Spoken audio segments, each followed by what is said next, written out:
In the quiet heart of an Igbo village, two children carried a secret too heavy for their small hands. By day, Adaora and Ifeanyi looked like ordinary brother and sister, but by night, whispers followed them, shadows moved where no one walked, and an ancient book began to open itself. The villagers feared something had awakened, but only these children knew the truth. What they discovered in the forbidden garden would change their lives forever. Stay with me till the end of this story, because once you hear what happened, you'll never forget it.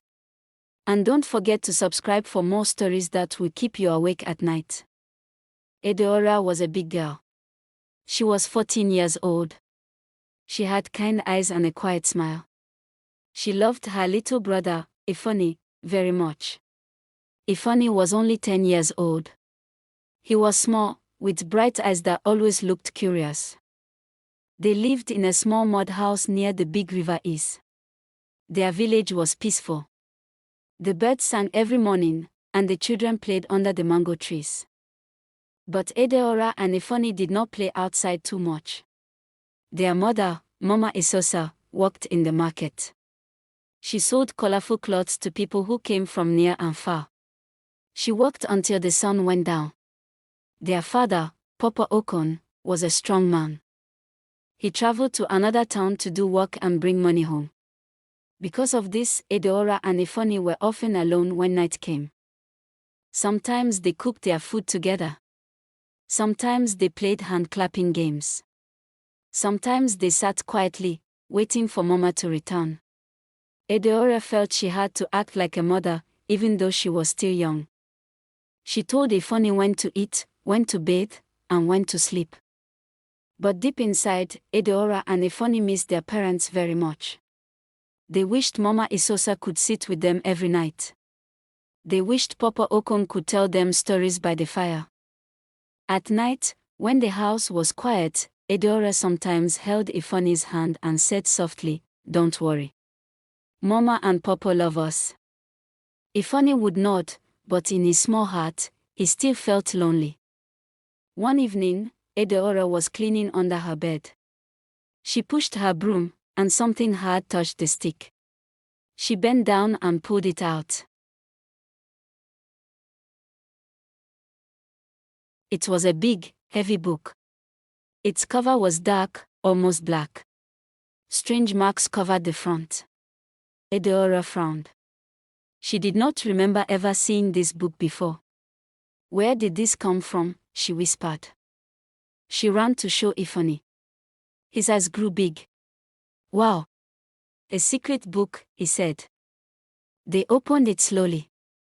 Inside were pictures of stars, moons, and faraway lands. There were also strange signs, like little drawings that did not make sense. The words were written in a language they did not know. But Adaora and Ifeanyi were curious. They sat down on the floor and turned the pages one by one. Some pictures looked beautiful. Others looked scary. On one page, they saw tall men with fire in their hands. On another, they saw a big bird flying over a dark river. Adaora felt a little afraid, but Ifeanyi's eyes shone. "Let's keep it," he said. "Maybe it is a magic book." Adaora nodded slowly. She put the book back under the bed. But in her heart, she felt something strange, like a shadow had entered their home. That night, when Mama Isosa had not yet come home, Adaora pulled the book from under the bed. She lit a small candle. Ifeanyi sat beside her. Together, they opened the book and began to read again. The candlelight made the words shine like little snakes on the page. Some words sounded like songs when Adaora tried to read them out loud. "Read more, sister," Ifeanyi said with excitement. His little hands clapped. Every night, they began to read. They forgot to play outside. They forgot to talk with other children. They only wanted to read the book. Soon, Adaora became tired at school. She could not answer questions like before. Her teacher asked, "Adaora, why are you always sleepy?" Adaora just looked down. Ifeanyi stopped playing with his friends. When they called him to run, he shook his head. No, I want to read with Adaora. The village children laughed and played happily under the sun. But Adaora and Ifeanyi stayed inside, their faces bent over the strange book. At night, Adaora sometimes dreamed of the pictures inside. In her sleep, she saw stars that moved and rivers that whispered. Ifeanyi sometimes woke up crying, but he told his sister, I am fine. Still, both of them felt different. One sunny morning, Ifeanyi went to fetch water. His little arms carried a heavy pot. On his way back, Mama Ngozi, their kind neighbor, saw him. She noticed small bruises on his arms. No, what happened? She asked softly. Ifeanyi looked down. He did not want to talk about the book. He said quickly, oh, I just carried too much water. But Mama Ngozi was not sure. She looked at him with worried eyes. Later that day, she told Mama Isosa, your children look different. They are quiet. Be careful, my sister. When Mama Isosa asked Adaora forced a smile. We are fine, Mama. But in her heart, she knew they were hiding the book. She could not tell the truth. She was afraid her mother would take it away. At night, Adaora whispered to Ifeanyi, do not tell anyone about the book. Ifeanyi nodded. The secret grew heavier and heavier in their small hearts.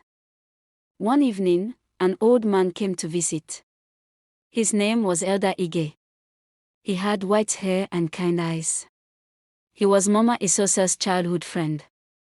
Elder Ige walked past the house and saw through the window. Adaora and Ifeanyi were sitting on the floor. A candle burned. The strange book lay open in front of them. Their faces looked serious, too serious for children. Elder Ige knocked on the door. Adaora jumped. She tried to hide the book quickly. But as she did, it slipped from her hands and fell to the floor.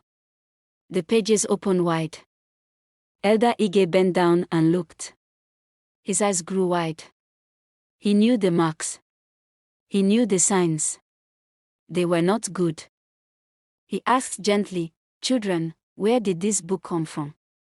Adaora's hands shook. She whispered, I don't know. We just found it. Ifeanyi held his sister's arm tightly. He was afraid. Elder Ige frowned. He said softly, not all books are good. Some books bring darkness into the home. Tell me the truth. Adaora looked at Ifeanyi. Her eyes filled with tears. She knew the time had come to speak.